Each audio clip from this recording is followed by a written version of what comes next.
This is Rough Drafts Welcome, the podcast where you can mess up, and we can too. I'm Sachiko. And I'm Erin.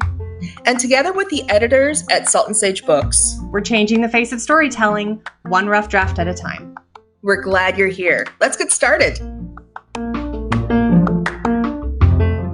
Hello, everyone, and welcome to today's episode of Rough Drafts Welcome. We are so excited to have you here. Hello, Sachiko. How are you doing today? Hey, Erin, I'm doing awesome. I'm excited to talk about this. Me too. Okay, you've got the information on this one, so take us away. Okay, here we go. So, as y'all know, we work in editing, which means our goal is always to help people move forward with the things that they're doing, usually writers. So, something that comes up a lot in the work that we're doing to help people is this idea of the 10-year novel. So the 10-year novel, Erin, tell us what the 10-year novel is. You've seen it too. I have seen it too. I have struggled with it personally too. The 10-year novel is the novel that you just keep writing over and over and over again. It might have different permutations. Maybe it started as like an adult novel and then you tried it out as a YA. Or maybe you initially thought, oh, this is going to be a novel in verse, but then now you're trying it in first person. Or maybe you wrote it all in third and you're switching it to first person. But it's the same story at its core. It's the same characters and it's essentially the same plot points. And for some reason, you just keep coming back to it. You keep circling it like you are a migrating bird and it is your due north. Like something about it just keeps you coming back to it and you just keep writing it and writing it and writing it and it's never done. And in my experience, I was looking for like the magical thing to make it feel like it was good enough. Oh, yeah. Yeah, I think that's the core issue. Oh, well, you know that I have a 10-year novel, and what it results in is binders and binders of notes. It's almost like a personal scripture. It becomes like a personal Bible for like a cult of one. A cult of one. That's perfect. Because I know with my 10-year novel, and you're familiar with my 10-year novel. I love your 10-year novel, though. But see, and... Yeah. It's my 10-year novel is my invisible friend, everybody. I have brought her everywhere with me. Everything I see, I'm like, oh, my invisible friend would love that. And then I feed my invisible friend, my 10-year novel invisible friend, all of these little notes. I bet you would love to say this. I bet you would have loved this image. I bet you would love this book. And then sometimes I try to put my 10-year novel invisible friend into the bottom drawer of my writing desk. Well, figuratively, I don't actually have a writing desk, which I think of as like the book morgue. And then like necromancy, I open the drawer and I'll pull it back out. My invisible friend. It's like this. It's the trunk novel that keeps giving. It's a security blanket. It's the zombie trunk novel. It just keeps coming back. So first of all, I want to start this off by saying, why is this a problem? And I want to say, maybe it's not. Like, it really depends on your goals. And here's something I've learned in quilting. So in quilting, we talk about what is called the quilt police. And the quilt police will tell you how you should be quilting. And one of the things that the quilt police will get you on is, are you really taking time to hand quilt your quilts? And sometimes you're not. Sometimes you just want things quilted.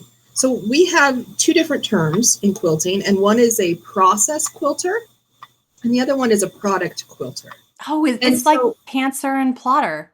A lot like that. So a process quilter is like, well, I always make sure that all of my blocks are pressed as I assemble them, and I make sure to square up all my blocks, and I trim the dog ears, and I do everything by hand, and I take my time. Whereas product quilters, and that's me, I am just like, I am sewing like I am running for my life. Like I am quilting like I'm mad at it. I just want to get stuff done. I want them stacked on a shelf. I want my kids using them and abusing them and putting them in the washing machine. You're the Alexander Hamilton. Why do you quilt like you're running out of time? I quilt like I'm running. It's completely true. No, you don't have to quilt that way. So the bias in the quilting community is often towards people who are taking their time and working on that one heirloom quilt. The bias in the writing community is the opposite. We tend to assume you need to be churning out books. You need to be productive. You need to be pleasing this invisible judge and some kind of community, maybe an audience. And there are a lot of reasons for that. If if you're like me and you are trying to make money, well, when I was a ghostwriter, I was trying to make money at it. It's a little troubling if you cannot complete a draft. Like at that point, it's a real problem, right? Because it's going counter to your goals. But ultimately, it's your novel. You're sovereign. If you don't get to choose how much time you take with a creative endeavor, then you're not sovereign. And there's nothing like feeling like you're being judged to shut everything down. So the first thing I want to say about the 10-year novel is just like rotating a 3D cow in your head or replaying Shrek 2 in your memory, it's free and the cops can't stop you. Live your life. But if you don't want to keep working on your 10-year novel, or if you want to finally finish it and feel success, let's talk about shame and let's talk about things you can do, possible reasons why you're still working on that novel. So here's the reason I keep working on mine. One of them, besides shame, because we all have plenty of that. So there's a term, and I've heard it from Brandon Sanderson, or as I call him, Branderson, who is a very fine human. World builder's disease, where you just get so wrapped up in creating the backstory for your story, and it's so pleasurable. It is just yummy. It's like collecting rocks. It pleases my inner God. And so one of the fixes for this, because Brandon Sanderson is like, yeah, I get it, world building, delicious. He has said, pick 3 things to go deep on. See, that's impossible for me. I'm like, Tolkien didn't pick 3 things. He created 3 appendices. But if you want to move forward on a story, pick 3 things in your built world to go deep on. And that's going to be enough to make everything seem deep. So if you have already picked 5 things or 10 things, probably me, I would say, well, I don't know. What would you recommend I do, Erin? Well, honestly, what I would do is I would hire you to help me. I really wish I had a better answer. I do not struggle with world building disease. I have the opposite problem where I do not have enough world in my stories. And my problem is that I keep revisiting the same theme over and over and over again. And for me, it's because I am trying really hard to resolve something within myself that I don't feel safe, for whatever reason, that I don't feel safe enough to deal with in real life. So that's where my rewritten novels comes from, is because I'm trying to work something out. And now I know that. And now I can feel that, like, when I'm like, oh, this just isn't good enough, I'm just going to go back and rewrite the whole thing. I know myself well enough and my process well enough to be like, okay, hang on. What's going on? Because it's a red flag for me that like something else is happening in my brain that I need to deal with in therapy or with my spouse or with friends, or I need to journal about it. But I need to get clear on something. There is some sort of hook that the story has in me. Right. I'm trying to resolve something through it. But with the world building thing, sorry, that was a nice little segue. Oh, no, because we're going to come back to that. Because that's so on target. But world building. World building. So I think if you have too many things in your world, I would say my advice as an editor would be to find the ones that are most crucial to your plot. To say, I don't know, say you have some cool piece of world building that's about the air on your planet, if this is a sci-fi. So you've got the air, you have like cool lava tubes or something underneath, you've got cool language details, you have cool alien species details, and you have cool, I'm trying so hard to think of something else, cool plant details, right? Right. But your plot, as it moves, in order to be a cohesive plot, and this is also where I think we struggle. So maybe step 1 is figure out what your main plot actually is. Because those 10-year novels can turn into million-word novels really easily.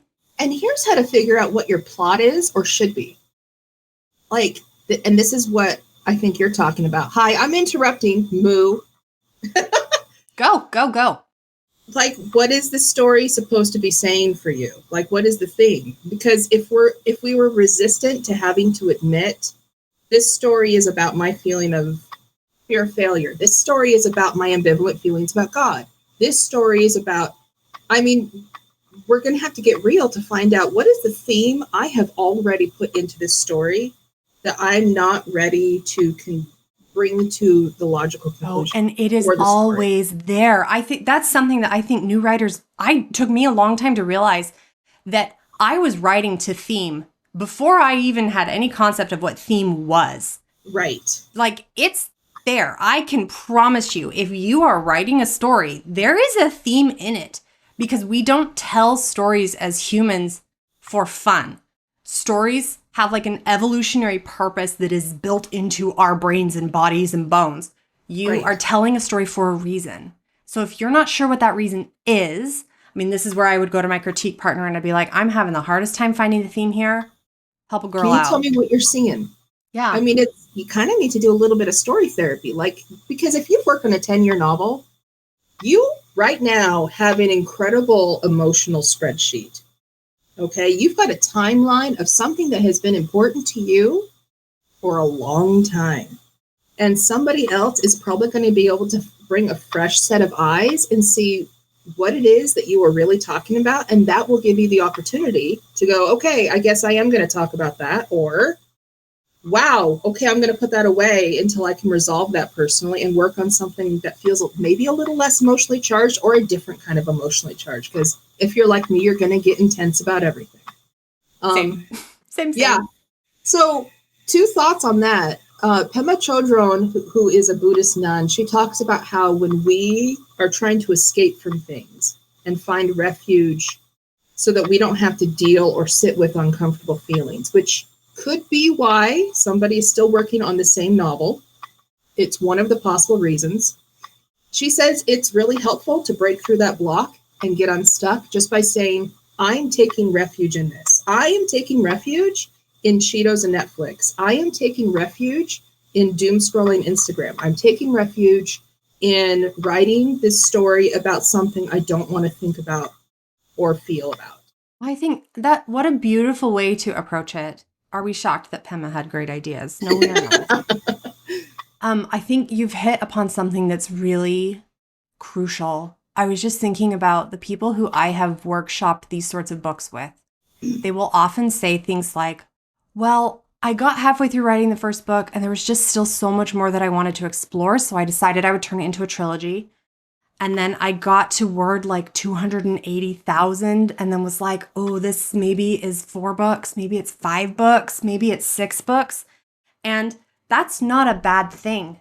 I don't think. It's not a bad thing. And to be able to spin your world out and your characters out over that long is a skill that I genuinely envy. I do not personally have that. That's a great thing. Yeah, in some circles, for some goals, like an indie author, 6 books, fantastic. Right? Oh man, best ever. And especially if you're writing, I see it a lot in like epic fantasy, where we have just these tomes, and you want 8 books of the same thing that is all Wheel of Time length.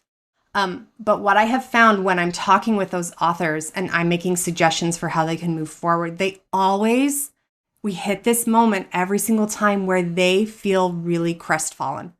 They feel really disappointed.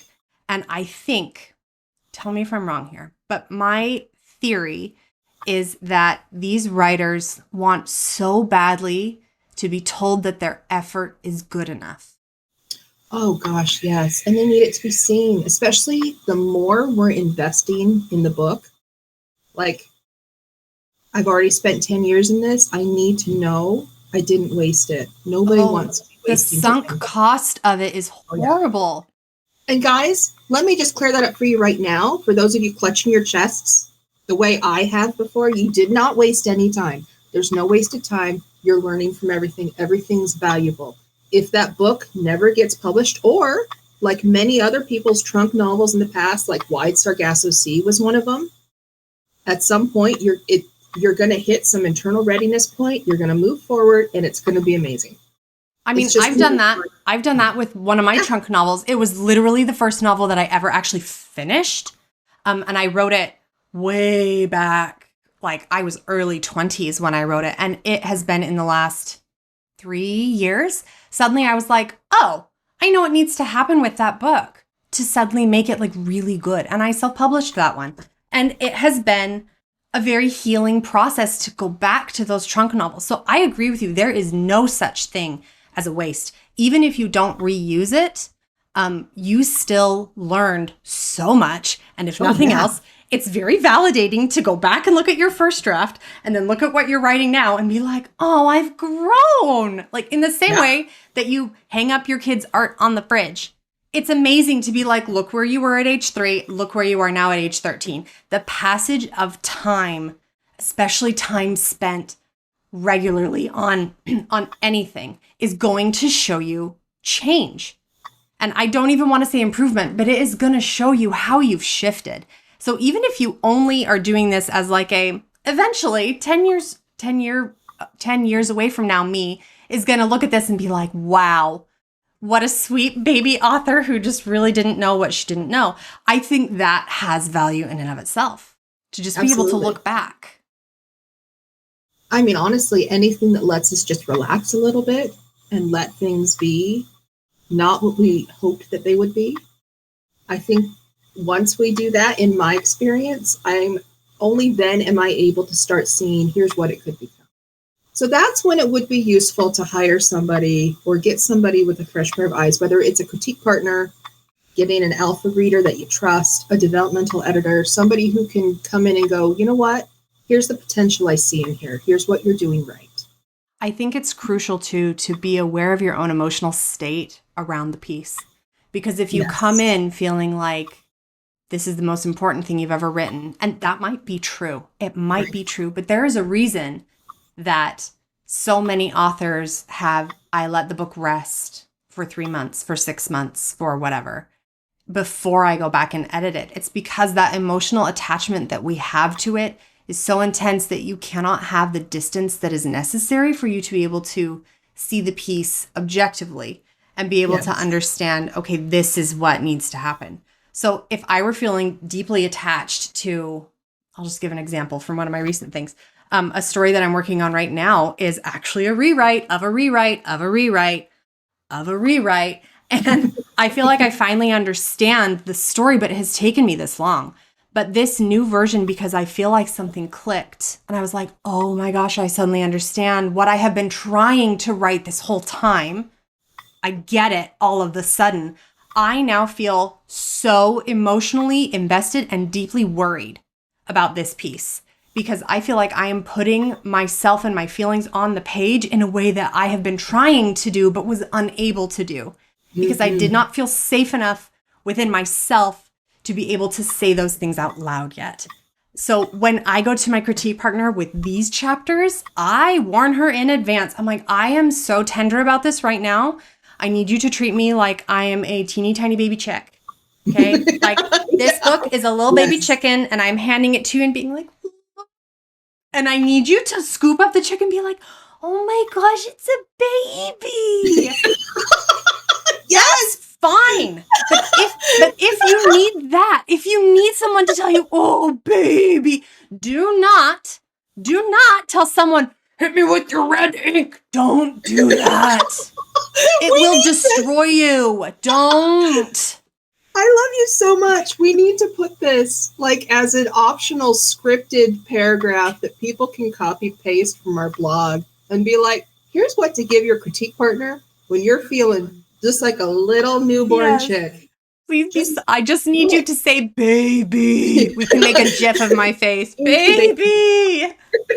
I just need you to treat it like it's a tender little sad. Well, and so genuinely, that is how I feel right now with this first draft. If my critique partner were to come in to any of the other drafts that I had written, and been like, oh, baby, I would have been like, girl, be so for real. I need you to give me the red tape. Like, cut it apart, please, because I had the distance from those versions. I didn't need her to baby it anymore. But with this new version where it feels like I am being vulnerable in the way that I'm writing this, because I get it all of a sudden, what I'm trying to say. My vulnerability needs to be treated with care.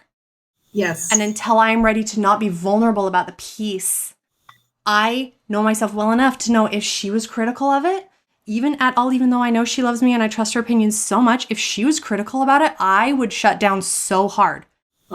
Because it is scary for me to be writing what I am writing, which for me means that I'm writing the thing that I need to be writing if I'm not scared of it. I mean, that is just a rich, rich vein of creativity right there. Yeah. That's how you know it's alive. Mm-hmm. It's touching those nerves in us, and it's just alive. It's making us sizzle and singe a little bit as we write the words down. Like chewing emotional tinfoil. Yeah. Yum. Yeah. Yum, yum. But so beloveds, if you're feeling shame because your trunk novel, your special 10-year novel, Invisible Friend, is not done, or you can't seem to quit it, like you're in a toxic relationship with it, and you can't break up fully or move forward fully, that's okay. And that's probably an indication there's something very tender and true that when you're ready, you can have some help looking at it. John Truby, who is known in some writing circles, in a lot of writing circles, he talks about how the core question... John Truby is king. If you have not heard of John Truby and you're listening to this, you guys. You can up-level your writing literally just by Googling John Truby. He's so good. And he gets right into the core story. He says that the central question that we're always trying to answer with a story, and that readers are coming to us with, is, and that we are trying to answer for ourselves when we write. So aside from whatever the eventual fate will be for your 10-year novel, whether it's ever published or ever read by anybody else ever, this is still an important thing for you as a writer and a creator. We're trying to answer the question, how do we live a better life? How do you live a good life? What does a good life mean? So whatever it is that is hurting you in your quest for a good life, that you're trying to overcome for your good life, this is probably what your 10-year novel is walking in circles around, is a really important question. So actually, good job, because you are focusing on one of the central questions that people have, that all humans have. It's occurring to me, you'll hear this a ton in mindfulness or therapy or whatever, is the power of journaling. And I really struggled with journaling for so many reasons. A lot of them are deeply religious reasons. But yes. Oh man, we can get into that if you want to. But actually, yeah, let's just mention real quick, if you have religious trauma over journaling as a performative exercise that other people are intended to read and judge and figure out what your identity and worth is, leave a record for your children. That will affect how you treat all writing, and the sense of there always being an invisible judge and needing to perform for people and keep it pretty. Yep. So you may need, if you have that issue, like we've had that issue, you may need permission from yourself or from us or whoever gives permission slips in your world. Go ahead and get ugly with your story. Like, go places that maybe you didn't intend to go. Just tell yourself it's just for your eyes only, unless you want to get some help with that. That's fine. I saw someone on TikTok the other day say, they were talking about decentering your mother in your life. And, right? So I promise it'll come full circle. And they talked about how if you are moving through your life with your mom at the center, everything that you do is trying to please your mom. Everything that you do is coming back to, well, how would my mom feel about this? And I hear writers say that all the time. Oh, I write under a pseudonym because I don't want my mom to know. I don't want my mom to read. I don't want my mom to ask questions about. I don't want my mom to I don't want my mom to blank. I don't want to disappoint my mother. And I think so many of us have someone at the center of our lives who we are trying really hard to impress or to not disappoint. Oh, yes. And, or to stay safe with, so that we're in proper boundaries, whatever those are. Oh, yeah. And I know it might be predictable to say, so therefore you need to get really brave and just stop caring what people think. But you know what? I think everybody cares what people think. So until you figure out how to be the superhuman that none of the rest of us have figured out how to be, can you figure out a way to do it where other people, other people aren't going to see and just Yes. be your own witness for a little Just be bit. true sovereign. to yourself. Be your own witness. I love that so much. And I'll tell you a little story about when I was little. I mean, I was probably 7, and I was writing in my journal daily because that it was what you were supposed to do. And this is religious from my end. It was what you were supposed to do. My mom journaled every day. My dad journals every day. I accidentally put those in 2 different tenses. Both of my parents continue to journal every day. And they have done for as long as I have been alive and been aware of it. And so I felt the pressure to do that same thing. And for me, I remember the moment of shift where I stopped writing what I was feeling. And instead I started writing for an audience. And it was when I read a scripture that talks about like the book of remembrance kind of thing, where like the angels are always watching and they are taking notes, and you will be judged out of the books that are written. And I remember thinking, crap, like I can still feel like the panic of it in my body, where it was this moment of, oh no, these things that I have written down, my feelings, my true honest feelings, are going to be used to judge me. I am going to be punished by God because I have written down honestly how I feel.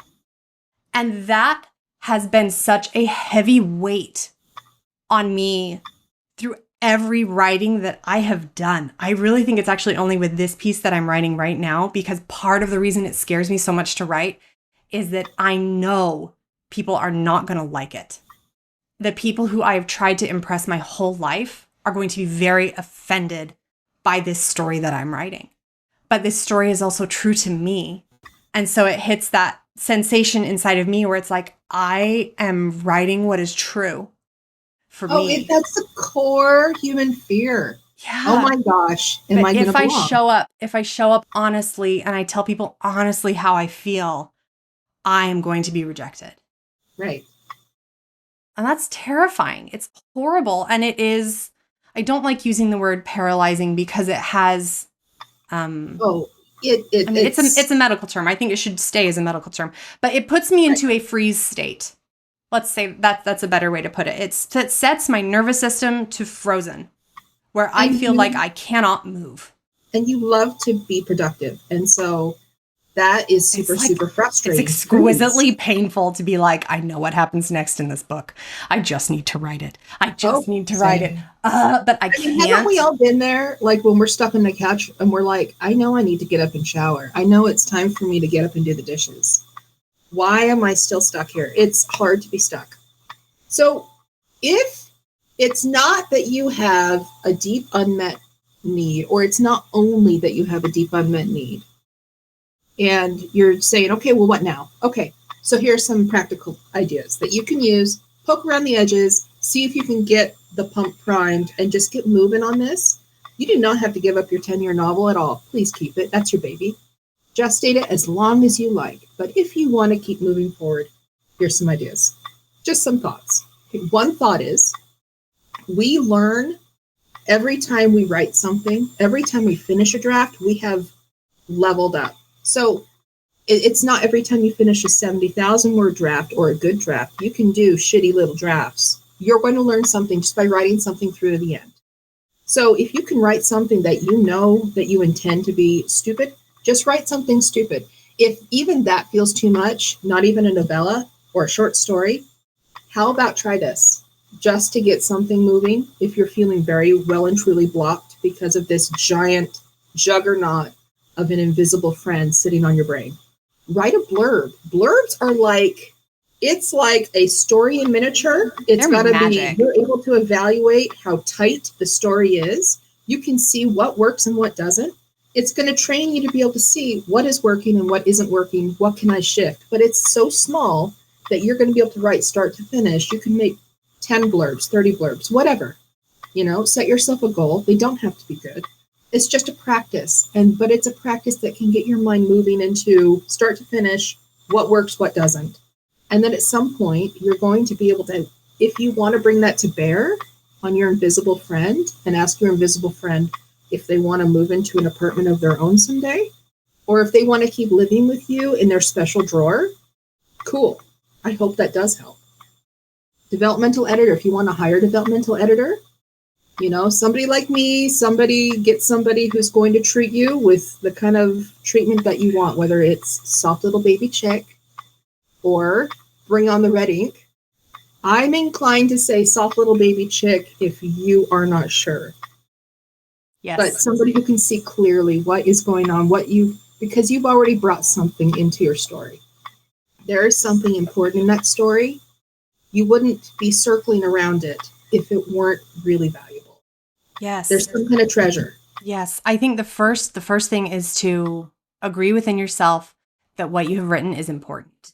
Mm-hmm. And then for me, the second most important thing is to agree within yourself that this is not the only thing that you will ever write. Mm-hmm. It might be the most important thing that you ever write. That's fine. But you can even look back at things you have written when you were in elementary school and say, see, I have written more than one thing. I think it's a really fun exercise actually to switch genres completely. So if you're writing a sci-fi, switch yourself to contemporary rom-com and just stretch your writing muscles in a different way. It can also be really fun to just write some fan fiction. Like the world is there, the characters are there. You don't have to do any of the work of that, and you can practice something else. I've also found it really helpful to focus on particular craft things. Like to say, okay, instead of fixing this whole story, I'm going to write a novella, which, oh man, I highly recommend novellas. They are different. But especially if part of the thing that you're struggling with your book is length, writing a novella really helps you to get the juices still flow in a really juicy way. Right. But you help yourself make a story in a more in a smaller form. To trick my brain, I have to say we're only writing this so that we can practice dialogue tags. That is the only thing that we're working on in this particular thing. It does not matter if it's good. It does not matter if it is meaningful. Does not matter. All we're doing is practicing dialogue tags. That's all we're doing. I'm just getting my brain used to the fact that I have to go comma, close quotation, said name. That is all we're doing. That is all we're doing. And you can do it for I'm just trying to remove adverbs. I'm just trying out deep third person point of view. I'm trying out a thing in second person. Play with it though. And I think the more you can make it feel like, ooh, this might be a little bit fun, the more you will kind of unstick your gears for everything else. Yes. Reset expectations, redefine success. Your book does not have to be published traditionally for you to be a writer and for you to be worthy. Your book doesn't have to be read by other people for it to have been a good use of your time. And I know, and there's a lot of expectations out there that obviously if you're going to write, obviously you're going to submit it. Obviously you're going to get traditionally published. Obviously, this is going to be the vehicle that finally helps people understand that you're smart and worthy. That's that process. Most of that process is out of your hands, and that's going to be probably frustrating. And from hearing writers talk about it, even if you are able to succeed on all counts and quickly, where you are able to get an immediate positive response to your queries, you immediately get published, you immediately get critical acclaim, it still hasn't solved the real issue for any of the writers out there. Okay, so this is not actually going to fix it. It can make it feel cool, and you can get money, a little bit of money. Writers are usually not well paid. a little bit of money. It's really not much. But it's usually not the thing that it's not going to feed the need that we were originally trying to feed. So, yeah, I mean, you can go prove me wrong. That's fine. It's your life. But so far, it doesn't seem to have worked for most people. I'm reading right now The 7 Husbands of Evelyn Hugo.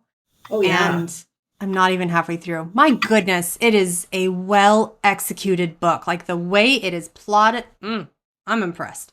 Once I actually finish it, then I will have more thoughts about the structure. But right now, I just feel worried about every single one of them. And it's really well written. Anyway, but she has this moment where she has ostensibly achieved everything that she's wanted. She's famous. She's in Hollywood. She's sitting in her, in her trailer. She's getting ready. She's got someone doing her makeup.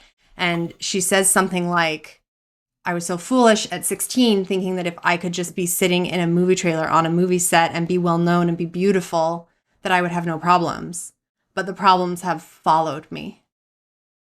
That, I think, is deeply true for all of us as humans. Oh, yeah. It's really easy to be like, oh, well, if I can just get a New York Times best-selling author position, then I will have made it. I will be successful. I will feel so good about myself. But I think the thing that we fail to take into account is that goalposts change. Mm-hmm. And you may find yourself achieving the goal that you've always wanted and not feeling satisfied with it. Because there is always more to achieve. There's always more to do. There is always more to create. And I think if you are putting your sense of worth on anything that is not your own inherent sense of your worth, you're probably going to struggle. And I say that as someone who is struggling to do that very thing. It's hard to unpick. It's hard to unpick. We're not hypocrites. We're speaking as experts. Because we have done it too. We are doing. I am doing it. I am working on new projects around my invisible friend that my friends have all known forever as the book that is existing as this beautiful nebula that follows me everywhere, but has not taken existence in an actual cohesive book yet.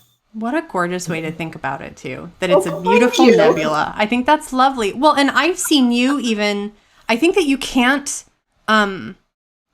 discount the power of your trunk novel, of your 10-year novel. You can't discount the power of it, because even if it never sees the light of day, if you're literally like, you know what, this podcast was all the impetus I need, I'm going to put it away, I'm going to write something else. Even if you literally never come back to it, you are going to find yourself referencing it in all of your other stuff. Yes. You're going to be like, oh, that one juicy idea, da-da-da-da. Oh, this other juicy idea, I'm going to put that into this book. And you might find that you end up treating it like it's like your treasure chest. It's a trunk novel, but it's a trunk novel that is full of little gems that you can then use in other places. And I think that's just as beautiful and valid. Yes. And guys, there's no scarcity here. You can reuse those juicy things over and over again. I mean, most authors, most writers and creators at some point find that there is a central theme connecting all of their work. That there's a reason why they keep coming back to. There sure is for me. Goodness. A certain kind of wound or a certain kind of experience or a certain kind of love for something or special interest. So absolutely keep pulling from that. I know I keep comparing writing to quilting. It's because quilting is my special interest and it's visual. None of us are mad about that. Compare away. So you guys, in quilting, I have noticed, especially in my earlier quilts, if I loved a fabric, I had to try to find a way to use all the fabrics I loved in a quilt. That's really hard, you guys, because honestly, the most visually successful quilts, the ones where we see and go, wow, that is something where there's a star, there's some supporting colors and complementary colors, but it's not 3 or 4. It's not an ensemble work. And the stuff where they are ensemble works, where we're trying to get all of the good ideas into one quilt, those are considered scrappy and they're cool, but they're also just loud. And it's very hard to balance those. So and on a book level, that becomes really hard for you to pitch or sell. Yes. Because if you can't say like, here is my star character, here is the supporting cast, here is the star plot line. If you can't articulate that, you're going to have a really difficult time selling your book, even if it is remarkable. It's going to be difficult to pitch. And you may have a really difficult time moving forward, because sometimes moving forward is about being able to say, okay, we're just going to move forward and leave 80% of these beautiful ideas that I love aside for now and move forward in this one direction. So if, like me, you used to dog ear all the pages and choose your own adventure because you were afraid of losing any option possible and wanted the opportunity to go back in the decision tree and do things right because you're a perfectionist. Hi, everybody else. Then here's something you can do. Just pick one direction and say, it's okay, this is going to be one version. I have the freedom to come back and write several more versions. You are totally allowed. Please do it. As long as you're do something that's bringing you joy. And if it's bringing you joy to explore the different options. Okay, if you're feeling stressed out by it, what if you took the stuff that you love about it and you figure out a way to see what is it that you love? Is it the setting? Is it the central character? Is it the way the character has these moments where they shine and they struggle? And just practice that in different stories where everything else is, where that is the one central thing and anything else is just fungible, where you're willing to swap things in and out based on how they make that one thing you love shine. Because you get to do that as much as you want. You can keep returning to that treasure chest all you like. Yes. It's yours. You made it. It's free and the cops can't stop you. They sure can't. They better not try. Okay, we are pretty much at time. Is there anything else that you wanted to add before we go? Beloveds, just be kind to yourselves. And if you want some help and fresh eyes looking at your stuff, try Developmental Editor maybe. Yeah. And if developmental editing feels a little too intense, or if it's out of your budget, then it's totally okay to hire a beta reader. And just tell them in advance, this is what I need. I need you to, oh, baby, about it at me. Or I need you to tell me, like, is this actually working? Is it not working? Like, it's okay to go and get that external feedback. The only thing that I would add to this is to try maybe imagining what you would do with this piece if you weren't afraid. If you didn't feel scared, whatever it is that you feel afraid of, what if that burden was lifted off of you? And how would you move forward at that point? And that doesn't have to be what you do, but having that in your mind, having this idea of there is a possibility out there that I could exist and this story can exist and I cannot feel afraid. How would you move forward? I think even just imagining that is a really valuable exercise, especially if it feels too scary to like look at the issues directly in the eyes and understand what they are. It's okay to just imagine if you didn't feel scared. Yeah, I love that. Okay, thank you so much for listening, everyone. We will see you next time. Bye. Bye.